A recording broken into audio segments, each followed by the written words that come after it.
Cantrell, and my title at Kentucky Equal Justice Center is employment law attorney. I practice employment law.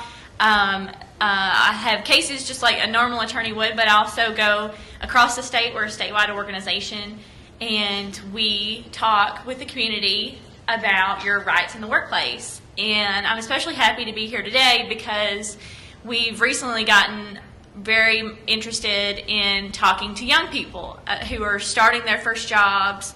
I work with a lot of people who, when I'm giving these presentations, they think, oh man, you know, if I had just known that when I first started working, I wouldn't have been treated this way. I wouldn't have lost money over the course of my career. So that's why we're interested in talking to youth. But why am I here at a youth violence prevention seminar? Because there's a real link between youth violence prevention and young people working.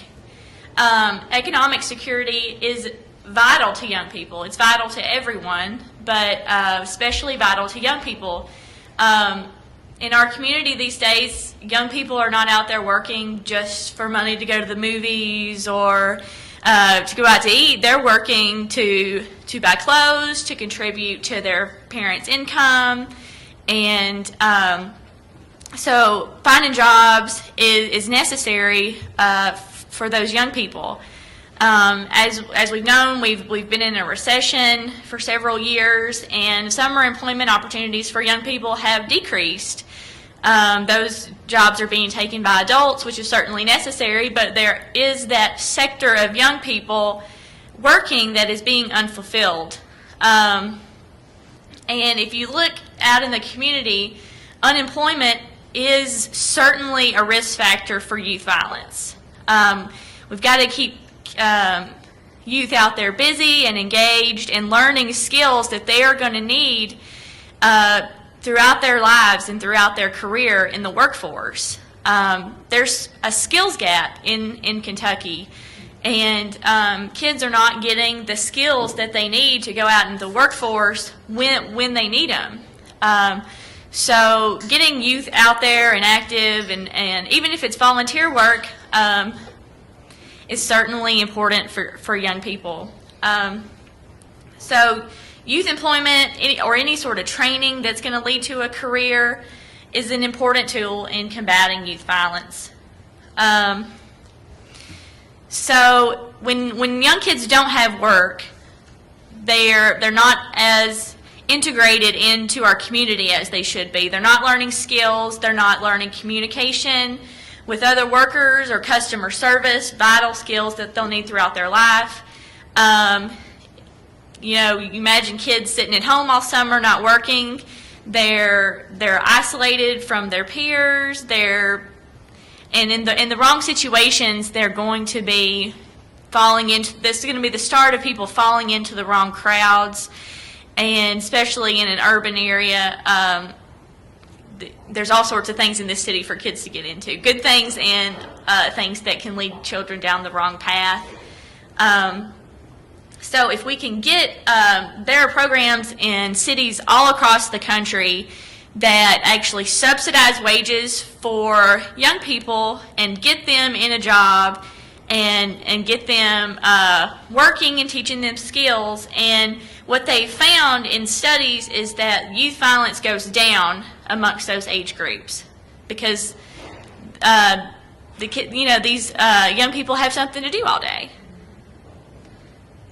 So if you're going to teach kids to go out into the workforce and you're going out and you're getting your first job, what sorts of legal things should kids be learning in the workplace? So does everybody know what the minimum wage is? There's a little hint up there. $7.25 an hour, right? That's pretty low. There is an ordinance that has been introduced in Jefferson County to raise the minimum wage from $7.25 to $10.10. It would be over 3 years. But currently, Kentucky follows the federal minimum wage, which is $7.25 an hour. If you work for tips, it's very important to know that your minimum wage is different, and the minimum wage for tipped workers is $2.13 an hour. That tipped minimum wage has not gone up in 25 years. And it's also important to know that if you work for tips and you're earning that $2.13 an hour, chances are you're not going to see that $2.13 an hour because your employer has to pay taxes on you. I always try to get the word out about this in the community. Most servers who are making that $2.13 an hour get checks for zero, because by the time the employer pays taxes on that $2.13 an hour, they pretty much cancel out. So literally the only thing that servers are taking home these days is what is left on the table. Overtime pay is 1.5 times your hourly rate for anything over 40 hours a week.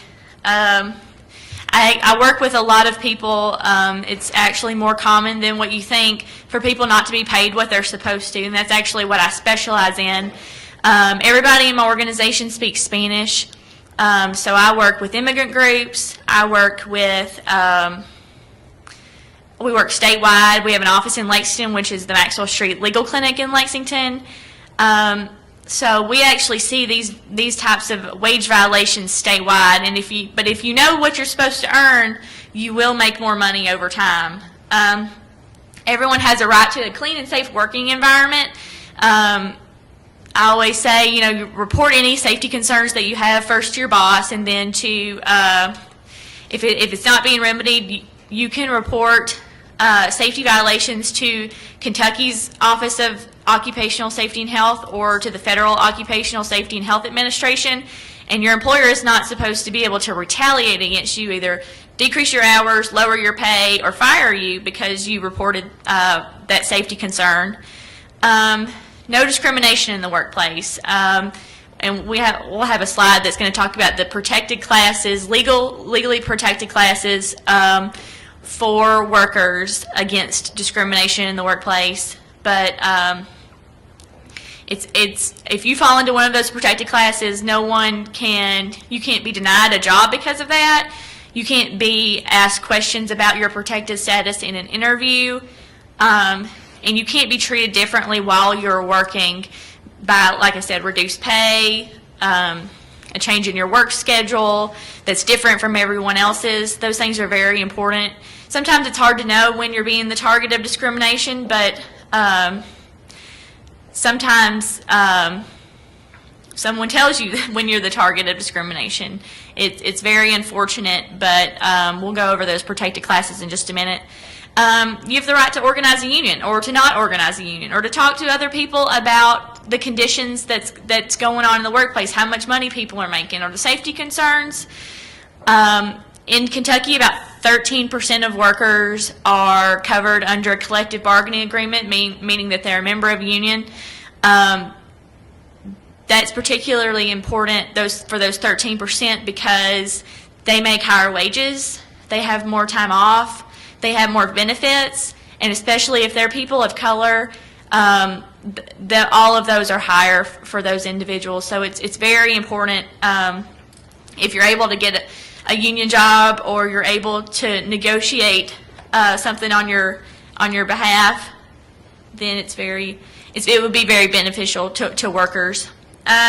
So here's our discrimination. The protected classes are race, sex, age if you're over 40. So not necessarily young people yet, but it's important to keep in mind. Your ethnicity or your national origin, whether you have a disability, your employer is required to accommodate your disability in the workplace.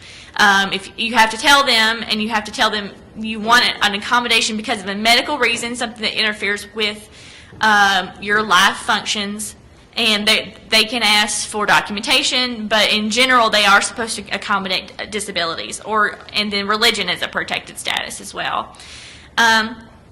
All of these things that I'm talking about today, if anyone ever has a problem with any of these in the workplace, you can always call me. My information is going to be on this last slide, and I'm happy to give anyone in the audience my contact information.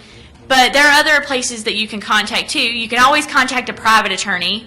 But there are state and federal organizations designed to combat these problems for each of the things that I'm talking about. We talked about safety, talked about the state occupational safety and health, federal occupational safety and health. Well, for discrimination, You can call the Kentucky Human Rights Commission. They're very close to us. They're over here in the Hebron building. And so there's their contact information. And also, on the federal level, you can contact the Equal Employment Opportunity Commission. They investigate claims of discrimination as well.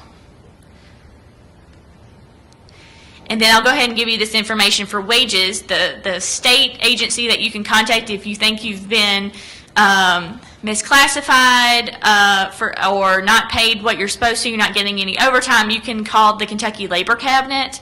All these organizations have websites, 1-800 numbers, and definitely ways that you can contact them. And then the federal organization that helps people collect wages is the United States Department of Labor. Kentucky has an office here in Louisville, and you can contact them and make complaints there. Other rights that you have. To be paid fairly and accurately. A lot of people, when they work, if they leave a job, they won't be paid their last check. It's very, very common. But you have the right to be paid for all of the work that you did for your employer. You have to be paid for that within 14 days of leaving your employment. Kentucky law provides that employees be paid at least semi-monthly, so that's 2 times. Safety. We talked about safety and your right to a safe environment, but what if something does happen and you are hurt at work? What happens? You can file for workers' compensation. Most employers have workers' compensation insurance policy. They're required to post that information along with a lot of other of these rights that we're talking about, but that posting is supposed to have the workers' compensation insurance carrier and the policy number. So if you're hurt at work, first thing that you would do is report it to someone at work so they'll know that it happened and that they can start creating a record of that. But after that, they should be filing a claim with their insurance policy. And if they don't, you can file a claim with their insurance policy. And if they don't, you can hire a private attorney who can help you pursue that claim that way. So it's very important. Kentucky has seventh day. It's called seventh day overtime. If you work 7 days a week, then you're entitled to overtime for that 7th day. A lot of people don't know that. All the hours that you work, including travel, then that's not commuting to and from your home, but if you travel as a part of your job, like I sometimes do, I came here on a Saturday, and my office is normally in the Starks building, so because I didn't report to the Starks building today, I get paid for that travel. You get a 10-minute break for every 4 hours that you work, and you get a meal break as close to in between your shift as possible. So that's really important too. We'll do a little quick math problem. Yeah. And it's a really quick math problem. Overtime is 1.5 times what your normal pay is. So if you work 10 hours extra of overtime and you're paid $10 an hour, your hourly rate's $15 an hour. So 50 hours a week would make your weekly paycheck $550. So earning that, your employer doesn't have to let you earn overtime, but if you have to be paid for all the work that you do. So if you end up working overtime, you're supposed to be paid for it. But that overtime can really add up. So it's important that you're able to receive all of that money. I'm going to talk very, very briefly about something called misclassification, because it's something a lot of people don't know about, and it's really important to workers. Sometimes all the things that we've talked about, all these great protections under the law, if you're classified as an independent contractor, you're not entitled to those. You're not entitled to workers' compensation, unemployment, or minimum wage and overtime protection, or workers' compensation. So why would you be treated as an independent contractor? Well, one reason would be because employees are trying to skirt giving you those protections, but another reason is they don't have to pay taxes on you. So you have to pay your own taxes, and you're not eligible for any benefits. So you really don't want to be classified as an independent contractor. So so the example that I always give is I just bought a new house, and say something happens with the roof. Now, I don't know anything about roofing, but if I call a roofing company to come fix it, they come and fix it. They bring their own people, their own tools, they have their own business, and I don't tell them how to fix roofs because I don't know anything about fixing roofs, right? that's an independent contractor relationship. And if your relationship with your employer is anything but that, you are probably an employee. Probably. There's a lot of factors that go into that. But the easiest way to tell is what tax forms you receive at the end of the year. So if you receive a 1099, which is for miscellaneous income, you're being classified as an independent contractor. But if you're being if you receive a W-2 at the end of the year, then you are an employee. And that's just information about tax forms. I want to talk very briefly about child labor laws because child labor law in Kentucky differentiates between 14 and 15-year-olds and 16 and 17-year-olds. And it's all based on, there's a limit for how many hours you can work if you're in school versus out of school, and if it's a school day or a school night. So you can see on the slide right here, you can work 3 hours on a school day, 8 hours on a non-school day, and then when school is not in session, you can work up to 40 hours a week. You can't work very late at night if it's a school day. That's very important to know. And then we'll go to 16 and 17-year-olds. It's all based on age and how much, whether it's school's in session or not. So 6 hours a day and 8 hours a day for 16 to 17-year-olds. And then you can work as late as 10:30 on a school night, and then 1 o'clock in the morning if it's a non-school night. Very briefly, this is what the law says, and I'm not going to summarize all of this. Basically, if you are under 18 years old, you should not be operating heavy machinery. That's what Kentucky law says about child labor, okay? That's very important to know. You're not supposed to be in the mines. You're not supposed to be roofing we were just talking about roofing, but you're not supposed to be doing it. So no operating heavy machinery or any sort of dangerous activities for young people. And in closing, I'm just going to say it's very important for everyone to write down all of their information. You'd be surprised at how many people I come into contact with who don't even know who they were working for. Even if you work at McDonald's, you might be working for McDonald's, but it's a McDonald's franchise. It's important for you to know who owns the McDonald's and who operates the McDonald's and who's paying you. So if you can get any of this information down, try to get the full name, first name and last name of your employer, and any other sort of information. If you get a check, make a picture of the check, because that'll at least tell you where your pay is coming from. If there's a business or an LLC that's operating your workplace, know the name of that, because that information is all required to be kept online, and I can look up who actually owns that business if you come to me and want to talk about an employment issue. And if you do, here's my contact information. Like I said, we have offices in Louisville and Lexington. Here's my information. I'm sorry I don't have cards for everyone today. My office just moved and we're having some more printed. But here's my phone number, 502-333-6019. And if you want to talk to us in Lexington, you can call the Maxwell Street Legal Clinic. We have a webpage with a Facebook page, and we have great immigration, consumer health, and other policies and services for people. So if you're interested in more about what we do, please give us a call. Thank you guys so much.